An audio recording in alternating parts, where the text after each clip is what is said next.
السلام علیکم ورحمۃ اللہ تعالی وبرکاتہ۔ آئیے،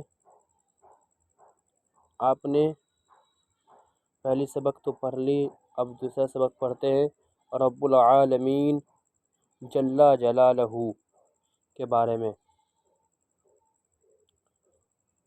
شروع کرتے ہیں۔ بسم اللہ الرحمن الرحیم۔ رب العالمین جل جلالہ، زمین، آسمان، چاند، سورج، ہوا، پانی، آگ، جانور، انسان، سب کو اللہ تعالیٰ نے پیدا کیا ہے۔ عالم کی ہر چیز اسی کی بنائی ہے۔ سارے عالم کا تنہا مالک صرف وہی ہے، اسی لیے اس کو رب العالمین کہتے ہیں، کیونکہ رب کا معنی مالک اور عالمین کا معنی سارا جہاں، تو رب العالمین کا معنی ہوا سارے جہاں کا مالک۔ دنیا ہمیشہ سے نہیں ہے، بلکہ اللہ تعالیٰ کے بنانے سے ہوئی ہے، لیکن اللہ تعالیٰ ہمیشہ سے ہے، اس کی ہستی کے لیے ابتدا نہیں، وہ ہمیشہ رہے گا۔ اس کا کوئی باپ نہیں، اس کا کوئی بیٹا نہیں، اس کی کوئی بیوی نہیں، وہ کھانے پینے سے پاک ہے، وہی موت دیتا ہے اور وہی زندہ رکھتا ہے، کڑی اور دھیمی آواز کو یکساں سنتا ہے، اجالا اندھیرا اس کے لیے ایک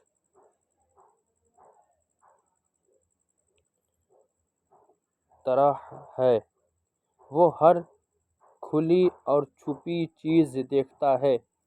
ہم لوگ آواز کو دیکھ نہیں سکتے، لیکن وہ آوازوں کو بھی دیکھتا ہے۔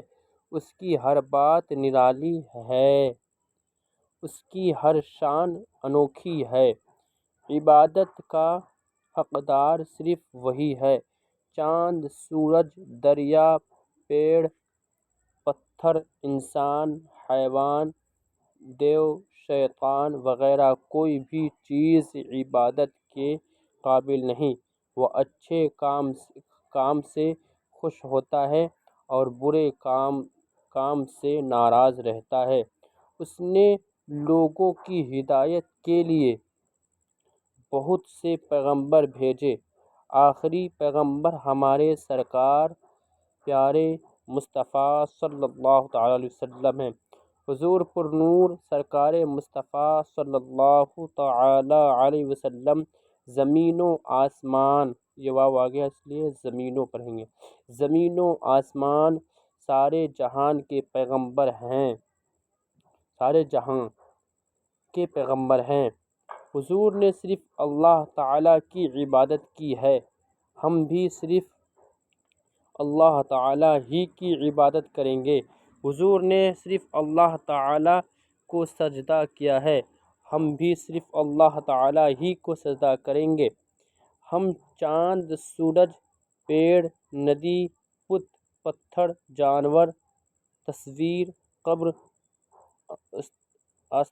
استاد،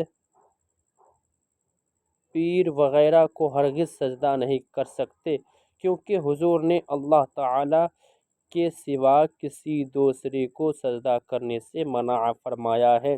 ہمارے سرکار نے سارے جہاں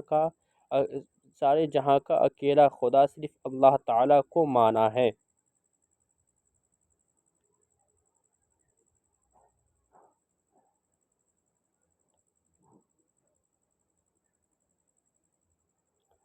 ہم بھی سارے عالم کا اکیلا خدا صرف اللہ تعالیٰ ہی کو مانتے ہیں اور انشاءاللہ مانتے رہیں گے۔ مندرجہ ذیل کا کلمات کے معنی یاد کرو، اس کو کاپی میں لکھیں اور یاد کریں۔ ہستی، ہونا، ہدایت، اچھی راہ دکھانا، عبادت، کسی کو خدا مان کر اس کے لیے کوئی کام کرنا تاکہ وہ خوش ہو۔